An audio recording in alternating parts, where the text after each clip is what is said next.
Bonjour, moi c'est Enzo Murias. Je suis actuellement ingénieur d'études en archéologie, recruté à l'Université de Bretagne occidentale, dans le cadre de l'ANR Géométis. Donc un projet de recherche autour des mythes et légendes de submersion. J'ai une formation en archéologie, de la licence jusqu'au master. J'ai ensuite été employé à l'INRAP durant quelques mois. Donc moi, mon travail, ça va vraiment être de venir un peu confronter ces mythes et légendes recensés par mes collègues sur des aspects archéologiques. Donc on va avoir des localisations pour ces mythes et l'idée va être de prospecter autant au travers de la documentation que sur des opérations de terrain la culture archéologique. Donc celle-ci peut être au travers du matériel, donc du mobilier archéologique, des objets, mais aussi des rapports d'opération menés par nos prédécesseurs et d'autres chercheurs.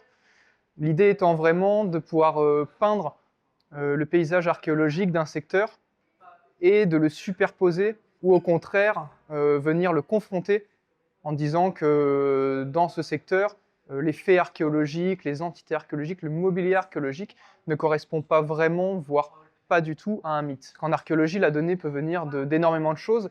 Elle peut venir de rapports menés, elle peut venir de publications, et ça, des fois, sur des périodes très étendues, on a des revues archéologiques qui sont très anciennes, des textes qui ont évolué aussi, des interprétations qui sont différentes aujourd'hui d'avant.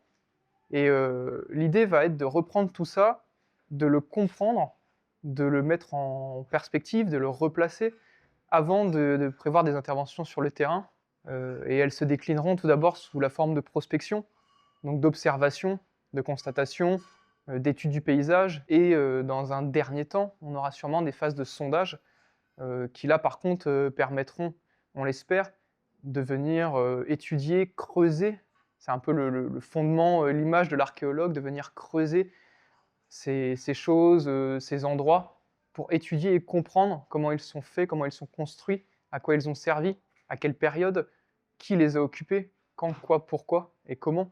Donc en Bretagne, on a énormément de sites comme ça, énormément de mythes et légendes. Une grande partie d'entre eux, de ces mythes, sont liés à des récits qui ont une attache religieuse, donc qui sont issus notamment de la vie des saints. On peut prendre notamment l'exemple de l'île de Bas. On a une chapelle qui est ensablée, mais dans les récits et dans l'histoire générale de cette chapelle, elle aurait été pillée dans un premier temps par des envahisseurs que certains appellent barbares, d'autres vikings. Cette phase de destruction n'est pas vraiment attestée. Cependant, à l'heure actuelle, cette chapelle, elle a été désensablée, ce qui a notamment conduit à une partie de son effondrement. Et le but de l'archéologie et des collègues, notamment géoarchéologues, géomorphologues, vont être de comprendre cette phase d'ensablement. Mon travail à moi va être de comprendre les interventions humaines davantage que les interventions de la nature. Moi, je vais vraiment avoir un aspect sur est-ce que autour de l'île de Bas, on a des attestations de raids de barbares ou de vikings qu'on pourrait mettre en lien avec la destruction de cette chapelle? Est-ce que l'utilisation de cette chapelle est liée à un village médiéval sur l'île ou à des occupations beaucoup plus récentes? Comment le prouver? Est-ce que cet ensablement a fait partir les gens, abandonner cette chapelle, ou est-ce qu'elle a été abandonnée puis ensablée parce qu'elle n'était plus occupée?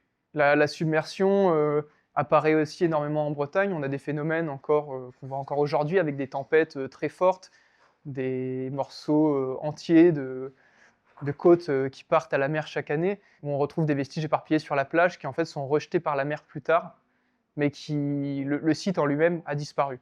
On a vraiment ce phénomène de la mer qui s'empare de quelque chose et qui le rend beaucoup plus tard, mais en dehors d'une datation, on a perdu la localisation, on a perdu le contexte. Mon objectif à l'heure actuelle serait de produire suffisamment de données et de documentation pour permettre au projet qui va durer après mon contrat de continuer à se baser sur justement peut-être une carte ou une base de données que j'aurais mis en place qui permettra à mes collègues de dire si je me rends dans tel secteur, je suis susceptible d'observer des vestiges antiques préalablement repérés par Enzo au travers de documentation ancienne, de prospection, de renseignements, d'études. Donc l'objectif premier est vraiment la création d'une base de données, d'un document de travail sur lequel s'appuyer et de mettre mes compétences d'archéologue au service de mes collègues si nécessaire, dans le cadre des prospections et sondages.